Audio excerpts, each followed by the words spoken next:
Assalamualaikum warahmatullahi wabarakatuh. Perkenalkan, nama saya Naura Fadila, NIM saya 23041377175. Saya dari Fakultas Ekonomi dan Bisnis Islam, prodi saya Ekonomi Syariah. Di sini saya akan mempresentasikan tentang kasus kepailitan PT Asuransi Jiwa Manulife Indonesia.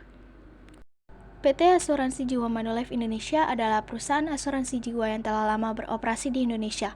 Didirikan pada tahun 1985, perusahaan ini merupakan bagian dari Manulife Financial Corporation, sebuah grup perusahaan jasa keuangan internasional yang berbasis di Kanada.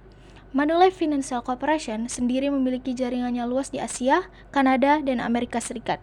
PT Asuransi Jiwa Manulife Indonesia tidak mampu membayar dividen sebesar Rp32.789.856.000 kepada PT Dharmala Sakti Sejahtera Tbk atau dalam Pailit. Hal ini memicu pengajuan permohonan Pailit. Proses hukum, Pengadilan Negeri menyatakan PT Asuransi Jiwa Manulife di Indonesia Pailit. Namun putusan ini kemudian dikoreksi oleh Mahkamah Agung dengan alasan yang bersifat administratif, yakni kurator PT Dharmala Sakti Sejahtera Tbk atau dalam Pailit belum memperoleh izin dari hakim pengawas dan panitia kreditor.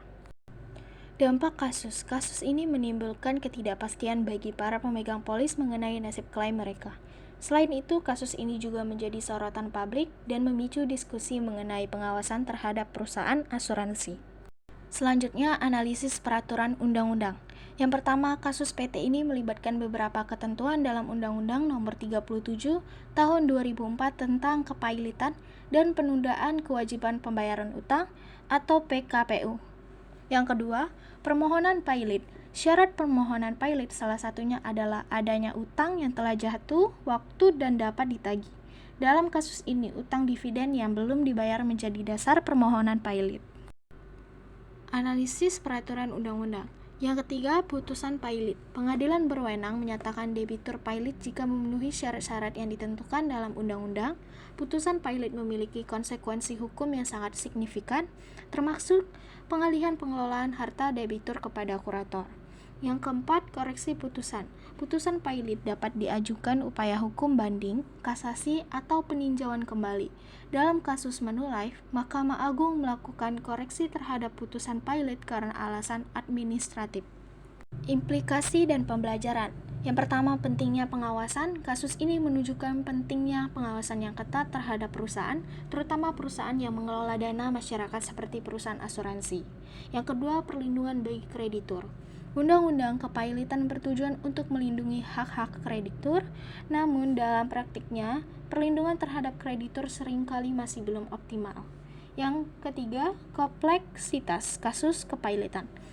Kasus kepailitan seringkali memiliki kompleksitas yang tinggi, melibatkan berbagai pihak dan permasalahan hukum yang beragam. Kesimpulannya yang dapat saya ambil adalah kepailitan PT Asuransi Jiwa Manulife Indonesia menunjukkan kompleksitas interaksi antara hukum dan keuangan di Indonesia. Proses hukum yang melibatkan pengajuan pailit oleh kurator dan keputusan pengadilan memberikan pelajaran penting mengenai perlunya regulasi yang lebih baik untuk perusahaan asuransi serta penguatan peran otoritas keuangan dalam pengawasan perusahaan asuransi di masa depan. Baiklah, sekian dari saya. Terima kasih. Wassalamualaikum warahmatullahi wabarakatuh.